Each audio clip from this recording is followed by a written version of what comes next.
Assalamualaikum warahmatullahi wabarakatuh.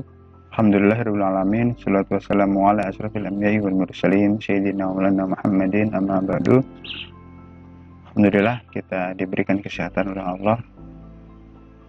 Selawat dan salam tetap selalu tercurah kepada Nabi kita Muhammad sallallahu alaihi wasallam, mudah-mudahan kita mendapatkan syafaatnya. Bagi Anda yang belum subscribe, agar memberikan sedekah subscribe-nya pada channel saya, mudah-mudahan bermanfaat untuk mengembangkan dan menambah konten-konten video yang positif bagi orang lain.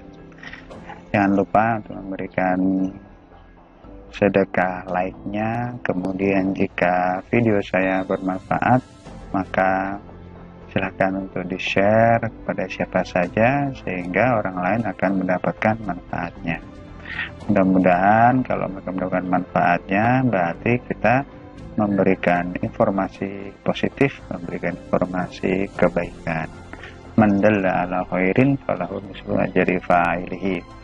Ya, barang siapa yang menunjukkan jalan kepada kebaikan, maka baginya pahala sama dengan orang yang melakukannya. Pada kesempatan ini saya ingin membicarakan, kita ingin berbicara tentang sebuah fenomena yang sudah menyebar dan hampir merata di seluruh dunia, juga di Indonesia, dan itu bisa jadi menjadi kegemaran beberapa orang segmen entitas tertentu, yaitu pornografi dan porno aksi. Ya. Di beberapa waktu yang lalu sudah saya sampaikan bahwa di Indonesia setidaknya ada 500 video-video porno yang itu di-up ke internet atau diproduksi. Ya. Tuh, kemudian lebih dari 80%, 90%-nya artisnya adalah anak-anak yang masih berusia remaja. Dan ini amat berbahaya sekali, kawan-kawan. Kenapa demikian? Kalau ini kemudian tidak ditanggulangi, setidaknya ditekan, maka ini nanti akan berbahaya. Begitu banyak sekali akibat orang-orang yang melakukan melakukan kebiasaan melihat video porno, tontonan-tontonan pornografi, kemudian nanti dampaknya adalah kepada psikologis, kemudian sampai kepada tindakan kriminalitas. Sebelum kita jauh-jauh membahasnya, maka nanti akan kita simak dulu penjelasan tentang bahaya atau dampak nonton video porno. Silakan disimak. Tahukah Anda, otak merupakan bagian tubuh yang paling penting bagi manusia? Sekarang angkat tangan Anda dan letakkan pada dahi. Tepat di situ ada bagian otak yang paling istimewa. Bagian itu disebut prefrontal cortex atau disingkat PFC.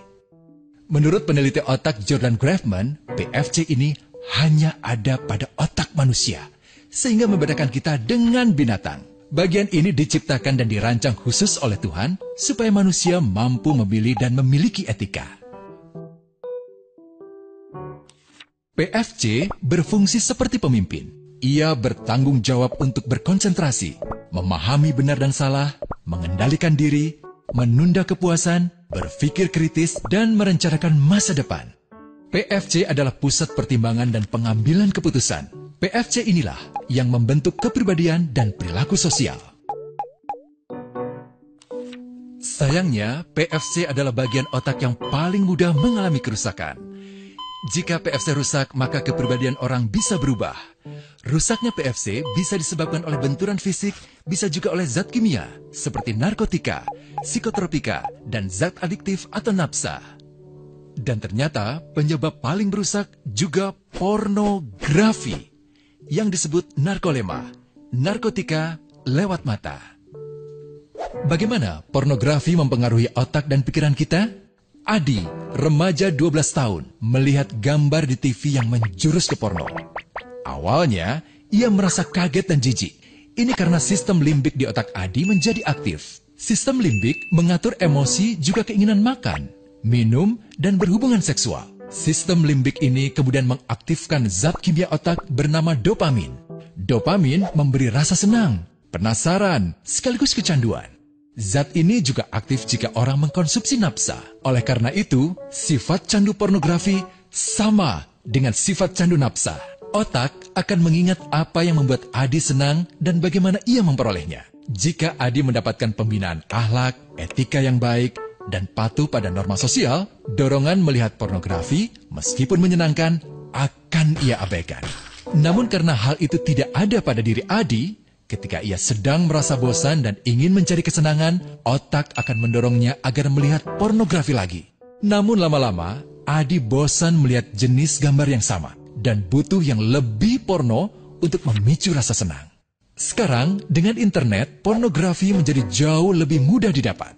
Pertama, Adi membuka internet dan tidak sengaja melihat gambar yang menjurus ke porno.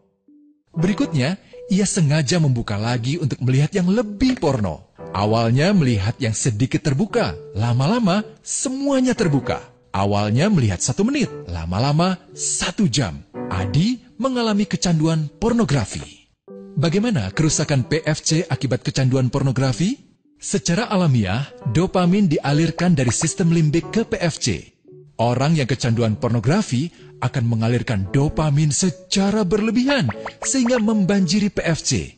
PFC menjadi tidak aktif karena terendam dopamin. Semakin sering PFC tidak aktif, ia akan semakin mengerut dan fungsinya terganggu. Sistem limbik justru akan berkembang semakin besar karena terus mengaktifkan dopamin, sehingga Adi cenderung untuk terus mencari kesenangan tanpa takut atas akibatnya. Jika tidak ditangani segera, Adi berpeluang besar menjadi pelanggan pornografi seumur hidup dan mengalami kerusakan otak di bagian PFC. Awalnya, ia akan kehilangan konsentrasi, penurunan kemampuan menimbang benar dan salah, serta berkurangnya kemampuan mengambil keputusan.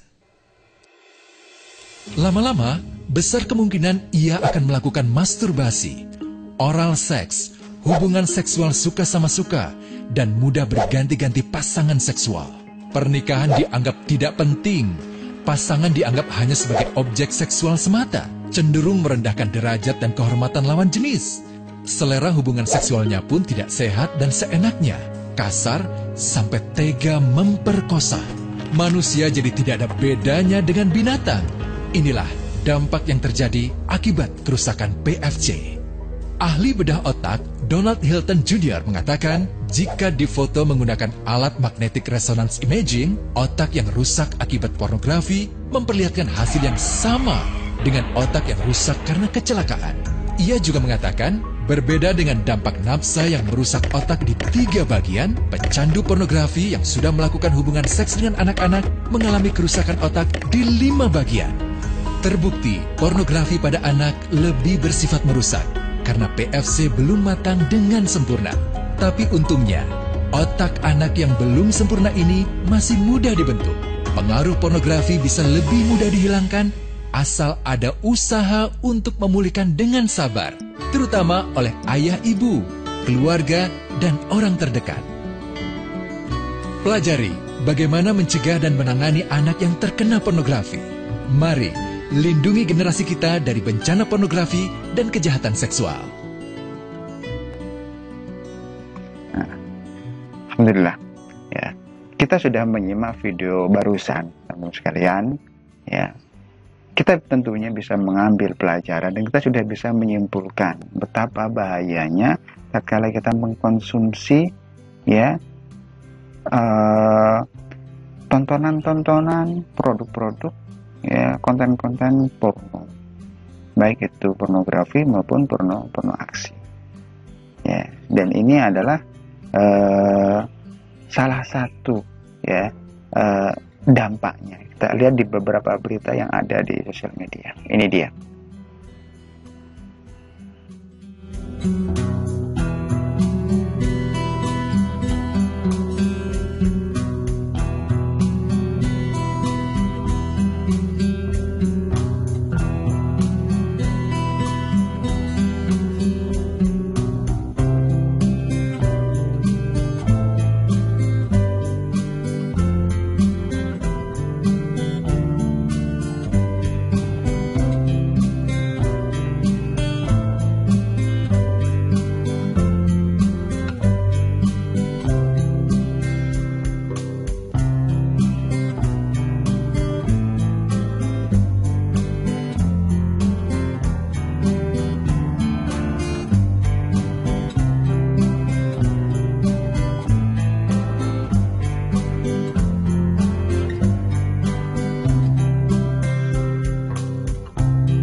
Saking bahayanya teman sekalian. Ya, maka Allah Subhanahu wa taala kemudian memberikan arahan kepada kita agar senantiasa membersihkan jiwa kita. Innallaha yuhibbul mutatahhirin. Allah itu suka dengan orang-orang yang mensucikan jiwanya, orang-orang yang selalu melakukan pembersihan hati, pembersihan pikiran, pembersihan badannya. Ya, itu. Kalau kita kemudian selalu mengkonsumsi konten-konten pornografi, nanti dampaknya seperti itu tadi. Maka sebagai remaja, ya, sebagai anak bangsa, sebagai generasi muslim, ya, mari bersama-sama kita lawan ini. Ya, jangan dianggap ini sebagai sebuah seni. Ya, pornografi dan pornografi itu bukan sebuah seni. Ya, tapi itu adalah sebuah kebiadaban, ya, kemudian tidak sesuai dengan hak-hak kemanusiaan.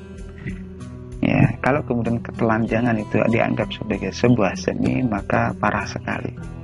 Ya, itu.